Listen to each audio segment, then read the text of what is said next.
Hi everyone, it's Tuesday the 7th of April and this is my daily update. Today I'm not going to focus much on their warnings and things like that, simply to say we need to continue with our social distancing and taking health advice. My main update today is really about how we are working through this as a family and a community. I mentioned last week about the three pillars that I heard about, which were gratitude, empathy and mindfulness. What I've done over the past few days is thought about that, and I like to do things in fives, I guess, because I can count to five on one hand. So I've added a couple of things to that from my personal perspective, and those are two things, trust and hope. So the five things, I guess, that I'm looking to help everyone get through this is trust, hope, gratitude, empathy, and the fifth one is mindfulness. If I can start with trust, that's really just about being honest with kids and not avoiding the issue or not trying to dismiss it or say don't worry about that or ignoring it. So trust is that when something like this happens or there is lots of negative things happening, we need to make sure that kids know that they can trust us in what we are telling them in response to what's happening around them. So honesty is absolutely critical. One of the other things around with honesty is acknowledging their feelings, and I'll get to that when I get to empathy. But please, if the students are saying, look, I'm worried about this, or I heard, 3,000 people have died in America or wherever, don't say, oh, well, that's just, what they're saying is not true. Acknowledge it and say, yes, that is true. But again, we need to think about how serious it is and how we're dealing with it here. So for example, yes, that's true, but still, only a very few people get really sick, and children don't get really sick at all. They get something like the cold. And that we have really good doctors and hospitals in Australia if people do get sick. But the number one thing is be honest with them, acknowledge that yes, there are things going on, and then talk about how they're being dealt with. So trust is the first thing. And without trust, you can't have the second one, which is hope. If we're just focusing on the now and all of the stuff that's going on with social media, then we don't really think about a future. And if we can't think about a future, we lose hope. So we need to start talking about things post-COVID-19 or post-coronavirus. So for example, look, we can't go any of this year for Easter, but things are going to pass. It's going to take a while to sort it out, but we will do something next Easter. So how about we make a plan for next Easter now? And so sit down with the kids and talk about the future and what you're going to do next year for Easter. So those sorts of things we're projecting into the future does two things. One is it takes their mind off all the issues and negativity now, and the second thing is really it reassures them about the future and having some hope.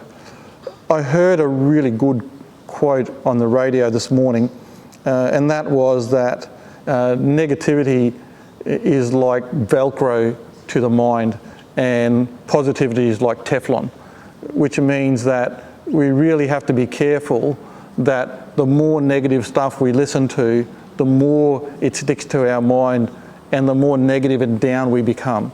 And so we have to really reinforce the positives more and more and more because they're harder to get to stick. So let's look at being positive and hopeful and instilling some hope with the kids as well. The third thing I was talking about was gratitude, and that is really about being thankful and appreciative of what we do have. Now, one of the things that I mentioned with gratitude the other day is just to sit down at the end of the day or sometime during the day and talk about what you're thankful for or what you're really appreciative of. And rather than just waiting for once a day, what we can do to start practicing gratitude is thanking people for the little things that we do. So thanks for putting your plates in the sink. Getting the kids to say, oh, thanks mum or thanks dad for making breakfast for me. Thank you for doing the washing. Thank you for helping out. Oh, thanks for making your bed this morning. So little things, and get the kids to see the adults thanking each other for these little things, so that kids get more appreciative and start showing gratitude for those little things in an everyday basis. So we just become more attuned to displaying gratitude for those little things. So it might be that one of you goes to the shops to get the shopping, and when they come back, hey, thanks for doing all the shopping for us, I really appreciate it. So things that we would normally take for granted, now's the time to be showing more gratitude and thankfulness and appreciativeness for those things. And then just keep an eye out for what you can do, and encourage your kids to say thank you and being appreciative for things that are done by the adults and each other in the house. That doesn't mean like when they do something for you personally, you say, hey, you didn't say thanks for that. That's not really what I mean. It's better to get them to show gratitude to somebody else besides yourself, otherwise it looks like you're looking for the attention and the appreciation. It's really about them demonstrating it and you assisting them to demonstrate it with others. And it could be with each other. It could be simply that, hey, that was really nice, what you did for your little sister before. I really appreciate that. So thank you. Things like that, just look out for that. That's the sort of thing around gratitude. Number 4 was empathy. And this is really to get an understanding of how other people are feeling. So start talking about feeling. It's one thing that we find really, really difficult to do. And especially if you're the men out there watching, we find it even harder than women to do. So we do need to talk about and acknowledge and recognise feelings. So, and a good way to do it at the moment is, hey, you look worried. What are you thinking about? So try and draw out of them what the feeling is what's the feeling that's happening inside of them and what they're thinking, which is bringing that on. So, and don't just look at the negative things. Look at, hey, you're looking really happy. What are you thinking about?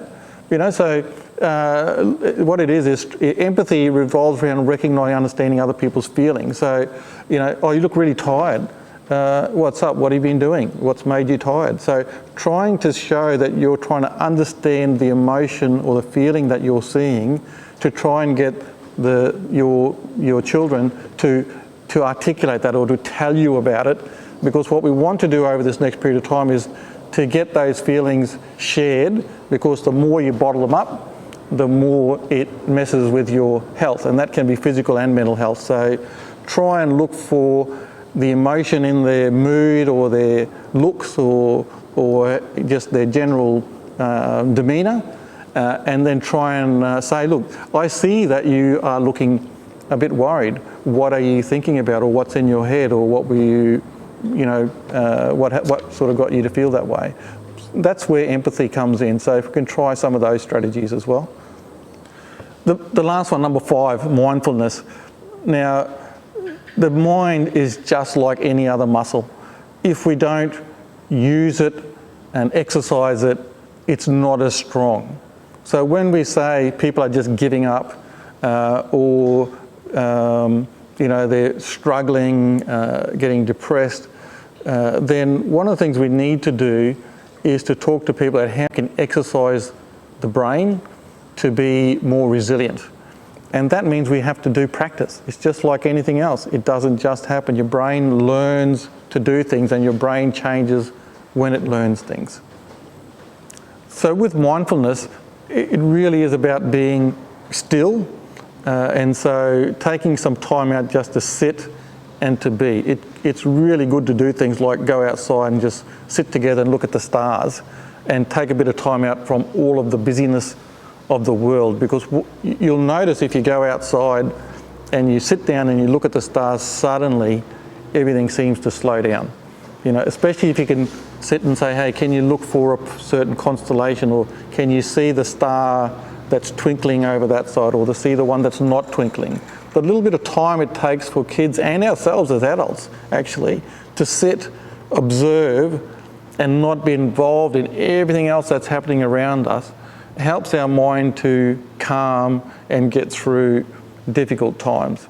So being mindful is really creating a bit of space where you can have a little bit of silence. That means everyone does need time to themselves, particularly when we are being self-isolating at home, stepping on each other's toes. We need to create some time where each of us has a little bit of time just to sit, relax, and just be, and not engage with all the stuff that's around us.